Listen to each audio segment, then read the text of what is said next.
आज बात करते हैं चिराग योजना के बारे में। चिराग योजना, जैसा कि आपने सुना होगा कि हरियाणा सरकार की एक महत्वाकांक्षी योजना है जिसे वर्ष 2022 में शुरू किया गया था।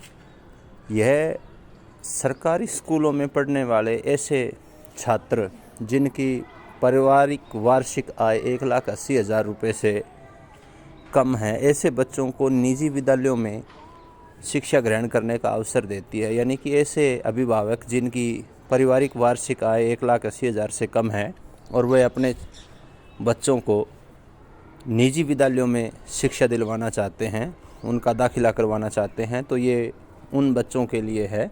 इसके लिए कुछ पूर्व शर्तें रखी हुई है सरकार ने। जैसे एक तो जो पिछली वार्षिक परीक्षा है वो हरियाणा के किसी राजकीय विद्यालय से उत्तीर्ण की हुई होनी चाहिए बच्चे ने।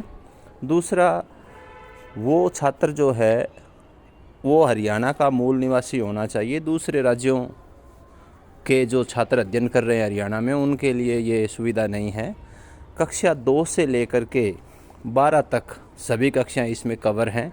निजी विद्यालयों के द्वारा जो शुल्क लिए जाते हैं उनकी कुछ दरें निर्धारित की गई है कक्षा के हिसाब से, मुख्यतः प्राथमिक, माध्यमिक और वरिष्ठ माध्यमिक स्तर के ऊपर। तो मासिक अनुदान जो है वो निजी विद्यालयों को सरकार की तरफ से दिया जाएगा ऐसे छात्रों के लिए जो शैक्षणिक शुल्क लगता है, ट्यूशन फीस वगैरह का।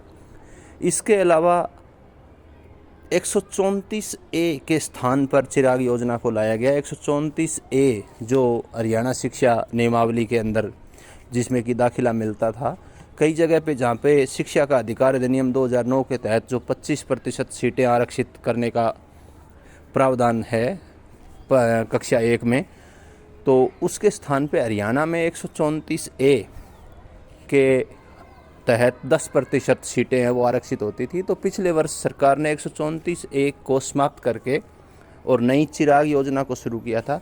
तो चिराग योजना मूलतः राजकीय विद्यालयों में पढ़ने वाले ऐसे छात्रों के लिए है जिनकी परिवार की वार्षिक आय जो है वो 1,80,000 रुपये से कम है और केवल निजी स्कूलों के अंदर दाखिलों के लिए ये है। और वर्तमान समय में या पिछले एकेडमिक स्तर के अंदर जो बच्चे राजकीय विद्यालयों में पढ़ रहे हैं वही इसमें पात्र हैं।